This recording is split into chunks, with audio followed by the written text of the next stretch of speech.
परमात्मा कहते हैं जैसे किरकार जहर का रंग होरी हो, कहो कौन तिस खावे राम रंग होरी हो।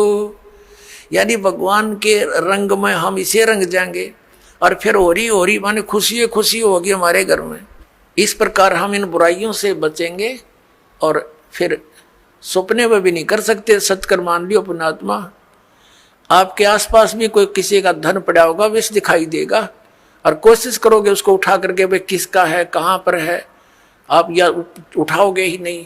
और चोरी तो बहुत दूर की बात, मिलावट करना, रिश्वत लेना। किस लिए लेते हैं हम रिश्वत, किस लिए लेते हैं हम ये 2 नंबर का काम किस लिए करते हैं। बड़ी कोठी हो, फिर दो बेटियां उनकी शादी करनी, उसमें कई लाखों रुपए का दहेज देना है, यही 2 कारण है हमारी ये। और बड़ी कार हो, ये 3 कारण है जो हमें इस सब बुराइयों की तरफ खींच रहे हैं।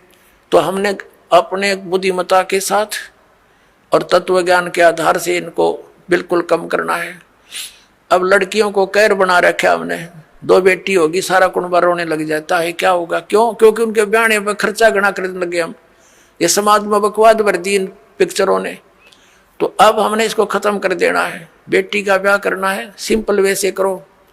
विवाह तो भगवान करके भेजा है, संयोग वही जोड़ता है। माँ बाप 2-2, 3-3 साल धक्के खाए जाते हैं, संस्कार नहीं होता, परमात्मा 1 मिनट में कर देता है। तो वो मालिक का किया हुआ होता, उसको हमने सिर्फ उनको मिलन करना बच्चों का, परमात्मा की वाणी बोल दे और सिंपल साधारण तरीके से उनका विवाह कर जाओ, कभी कुछ नहीं दे। और बच्चों को भी ये ज्ञान हो जाएगा कुछ दिनों में कि परमात्मा देगा उससे पूरा, उससे हमारा सफलता होगी, माँ बाप के दिए हुए से कभी सफलता नहीं होगी। अब हम कितना दे सकते अपने बच्चे को, ये क्या माँ बाप आजीवन उसको दे सकता है सारे इतना दहेज में?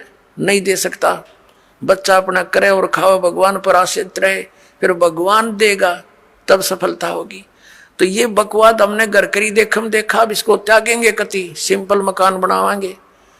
आज कोठी गार्डन पे 5-10 लाख रुपये की इधर उधर से कर लिए, कोठी बना दी हैं, और फिर मृत्यु होगी, वह कोठी नौकी न रहेगी। आप कुत्ता बन के उसकी गली में बैठा छाया में, और वहां भी ना बैठने देखो, आते मारेगा लठ। तो हमने इतना ही काम करना है जो हमारा भक्ति में बाधक ना हो। हम सारा जीवन किले बनाने में, कोठी खरीदने के चक्कर में 100 पाप कर बैठते हैं, वो पाप हमारे साथ चले जाते हैं, वह कोठी और कार यहीं रह जाती है। तो इस ज्ञान के आधार से आप जी ने सबसे पहले तो हमने इस विवाह की क्रियाओं को बदलना पड़ेगा। उसके बाद फिर हमने इन कोठियों की जरूरत क्या है, एक सिंपल मकान बनाओ जो भगवान ने आपको दे रखा है, अवश्य बनाओ, ठीक गर्मी सर्दी से बचने के लिए।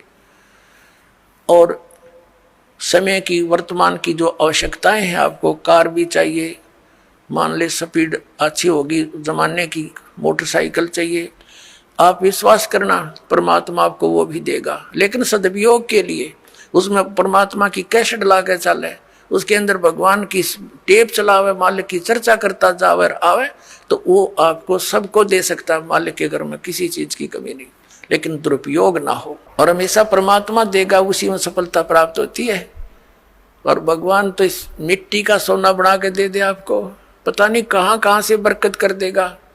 बीड़ी शराब मांस तम्बाकू छोड़ दिया, आप पर बरकत होगी। आपके रोग होना था वो लागे 10 लाख रुपये, 2 लाख रुपये, अरे 100 रुपया की दवाई से मालिक ठीक कर देगा, बहाना सा करके, तो होगी बचत सारे शुरू। और पाप से दूना दुख होता बढ़ता चला जाता है। एक पैर में थोड़ा सा दर्द होया था एक व्यक्ति के, न्योंकि टांग कट के पीछा छूटा, और अब नाम लेने के बाद डॉक्टर सलाह देते हैं कि टांग कटती अगर तो 2 दिन लेट हो जाता था। अब वो टांग बच की 200 रुपये की दवाइयों से। तो पुण्यात्माओं, पुण्य और पाप के ऐसे फल अलग अलग बन जाते हैं। तो हम पुण्य करेंगे तो परमात्मा हमारे साथ होगा, विधान है उसका। तो जो हानि ज्यादा होनी है वह थोड़े में टल जाएगी। परमात्मा कहते हैं कि सतगुरु शरण में आने से आई टले बला, और जय मस्तिष्क में सूड़ी हो वह कांटे में टल जा। यदि हमारे प्रारब्ध के अंदर मृत्यु होनी हो तो परमात्मा कहते हैं कांटा लग जाने से उसको इतने में ही आपके उस पाप को वो परमात्मा कैंसिल करवा देगा। तो इसलिए भगवान की खोज हम किया करते थे।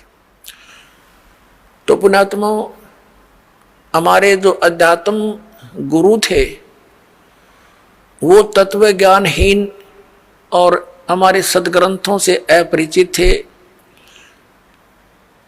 पहले पवित्र हिंदू धर्म से पहले कोई मजहब नहीं था। जो कोई भक्ति या तो करता नहीं था, करता था तो वेदों अनुसार ही करता था। पवित्र हिंदू धर्म का उत्थान आदि शंकराचार्य जी से माना जाता है। आज से 2520 वर्ष पूर्व उनका जन्म हुआ, यानी ईसा जी से 508 वर्ष पूर्व। उसके बाद ही ईसाई धर्म का उत्थान हुआ। ईसा जी का जन्म आज से 2012 वर्ष पहले हुआ, और उस ईसाई धर्म के बाद ही मुसलमान धर्म का उत्थान हुआ। लगभग 1400 वर्ष उसको हुए हैं। हमारा जन्म पवित्र हिंदू धर्म में हुआ। हिंदू धर्म के जो सदग्रंथ माने जाते हैं, पवित्र चारों वेद, पवित्र श्रीमद् भगवत गीता, पवित्र पुराण, और हमारे जो आचार्य शंकराचार्य और ये मंडलेश्वर जो हिंदू धर्म के गुरुजन ये कहते थे कि हम पुराणों, वेदों और गीता अनुसार तुम्हें ज्ञान दे रहे हैं, और इनको कख भी पता नहीं था पुराणों, वेदों और गीता जी का। अब आपको थोड़ा सा ज्ञान देते हैं कि श्रीमद् भगवत गीता जी का ज्ञान किसने बोला। अपुण्यात्माओं इसको तत्व ज्ञान कहते हैं। अब ये ज्ञान तो सबने पता है, किसी से पूछ लो तुरंत उत्तर दे देता है कि श्रीमद् भगवत गीता का ज्ञान किसने बोला, श्री कृष्ण जी ने बोला। अपुण्यात्माओं यदि इतना ही कहने से बात बन जाती तो फिर गुरुओं की आवश्यकता क्या थी इन सदग्रंथों को समझने की। श्रीमद् भगवत गीता के अंदर श्री कृष्ण जी का तो रोल ही नहीं कहीं पर भी। अपुण्यात्माओं ये वचन सुनोगे तो उठ पटांग लगेगी आपने, क्योंकि आप जी ने ऐसे गुरु मिले जिन आज तक यो ज्ञान निर्णय करके बताया ही नहीं।